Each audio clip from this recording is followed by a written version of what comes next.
नमस्कार, दादाजी एस्ट्रो के इस विशेष कार्यक्रम में आपका स्वागत है। आपके साथ मैं हूं आपका ज्योतिष मित्र आचार्य सुधीर वासिष्ठ। 30 अगस्त सोमवार के दिन हम हमारे भगवान लड्डू गोपाल का जन्मदिन मना रहे हैं। जन्माष्टमी का पर्व है। इस जन्माष्टमी के पर्व की आप सभी को बहुत बहुत बधाई, शुभकामनाएं।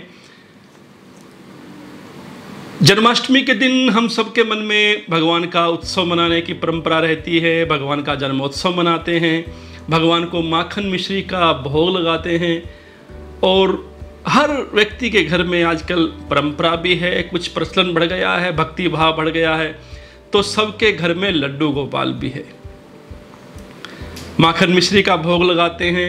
लेकिन मन में कभी आपके ये प्रश्न अवश्य आया होगा कि कहते हैं लड्डू गोपाल हैं किंतु भगवान को लड्डू का भोग नहीं लगाते हैं।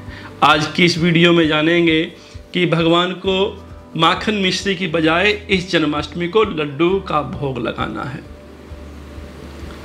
भगवान का ये नाम क्यों पड़ा? भगवान बांसुरी वाले हैं, नीलकमल हैं, अन्य अनेक लीलाएं भगवान ने की। भगवान का लड्डू गोपाल नाम क्यों पड़ा, इस विषय में एक इतिहास आता है। एक भक्त थे ब्रज में, कुंभनदास।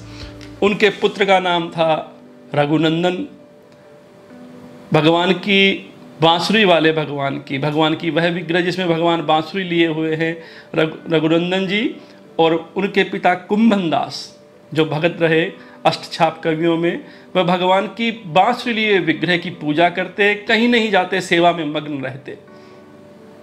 वृंदावन से एक बार उनके लिए कथा का कार्यक्रम आया तो लोगों ने आग्रह किया कि कथा करने के लिए आप चलें। कुंभनदास जी ने कहा भगवान की सेवा रह जाएगी, इसलिए उन्होंने मना किया। लोगों ने कहा आप सेवा कीजिएगा, भोग लगाइएगा, किंतु कथा कीजिएगा। कुंभनदास जी ने बांसुरी वाला जो विग्रह, भगवान का बांसुरी लिए जो विग्रह है, उसकी सेवा की। अपने बेटे को काम सौंप दिया कि मैं भोग बनाऊंगा, तुम भगवान को प्रसाद लगा देना, और वो कथा करने के लिए चले जाते। रघुनंदन जी ने पहले दिन भोग तैयार किया, भगवान को कहा कि आके प्रसाद पाओ, भगवान आए नहीं। बालक रोने लगा, छोटी आयु के थे रघुनंदन दास जी। पिता ने कहा है कि प्रसाद भगवान को लगाना है, भोग भगवान को लगाना है, तो रघुनंदन जी रोने लगे। भगवान का प्राकट्य हुआ, भगवान ने बाल रूप में आके प्रसाद ग्रहण किया। सायंकाल में जब कुंभनदास जी आए, पुत्र से पूछा, रघुनंदन भगवान ने भोग ले लिया? रघुनंदन ने कहा भगवान ने सारा ही प्रसाद पा लिया। कुंभनदास जी के मन में ये भाव जगा कि बालक को भोग लगी होगी, रघुनंदन ने ही सारा प्रसाद ले लिया, सारा भोजन खा लिया, और कह ये रहा कि भगवान ने प्रसाद पाया। 6-7 दिन ऐसे बीत गए। हर रोज कुंभनदास जी पूछते, रघुनंदन कहता कि भगवान ने प्रसाद पा लिया। अंतिम दिन कथा पूरी होने वाली थी।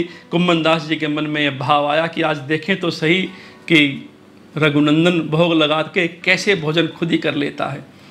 उस दिन कुंभनदास जी ने लड्डू बनाए। छुप के देखने लगे। रघुनंदन ने लड्डू भगवान के आगे थाल भर के रखा और भगवान को आग्रह किया प्रभु भोग लगाओ, तो भगवान बाल रूप में प्रकट होकर लड्डू का भोग पाने लगे, लड्डू खाने लगे।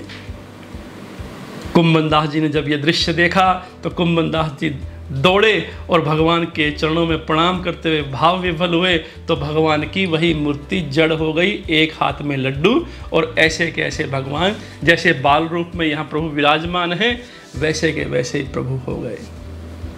तब से भगवान का नाम पड़ा लड्डू गोपाल, और हम लड्डू गोपाल की पूजा करने लग गए, सेवा करने लग गए।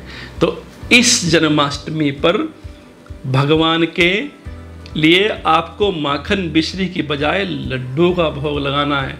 और बालक है और अभी तो घुटनों के बल चल रहे हैं, घुटनों के बल जो बालक चलता है वो माखन मिश्री थोड़ी ना पाता है। लड्डू मुलायम होता है, मोटी बूंदी का ताज़ा लड्डू हो तो बालक खा ले, किंतु छोटा बालक जो घुटनों के बल चल रहा है वो तो मिश्री थोड़ी ना खा सकता है, माखन थोड़ी ना खा सकता है। तो इसलिए इस जन्माष्टमी को आपको भगवान को लड्डू का भोग लगाना है, माखन मिश्री का नहीं, लड्डू का जरूर लगाएं।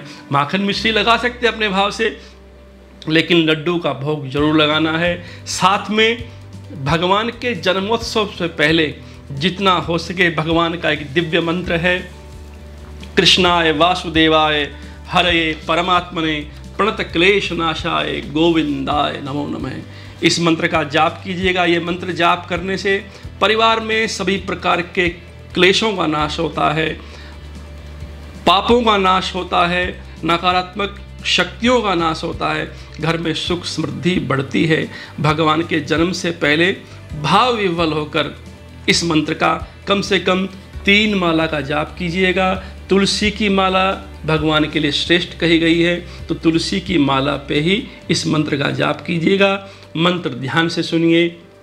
कृष्णाय वासुदेवाय हरये परमात्मने प्रणत क्लेश नाशाय गोविंदाय नमो नमः। मंत्र नीचे दिया जा रहा है। भगवान के बाल रूप की सेवा कीजिएगा। जन्माष्टमी आपके लिए मंगलदायी हो। भगवान के जन्मोत्सव के साथ साथ जो आनंद संपूर्ण विश्व में व्याप्त हो रहा है, वह आनंद आपके घर में, आपके परिवार में, आपके व्यापार में आए, ऐसी मंगल कामना। हमारे चैनल को लाइक कीजिएगा, शेयर कीजिएगा, सब्सक्राइब कीजिएगा, जिससे इस प्रकार की नई नई जानकारी हम आपको देते रहें। धन्यवाद।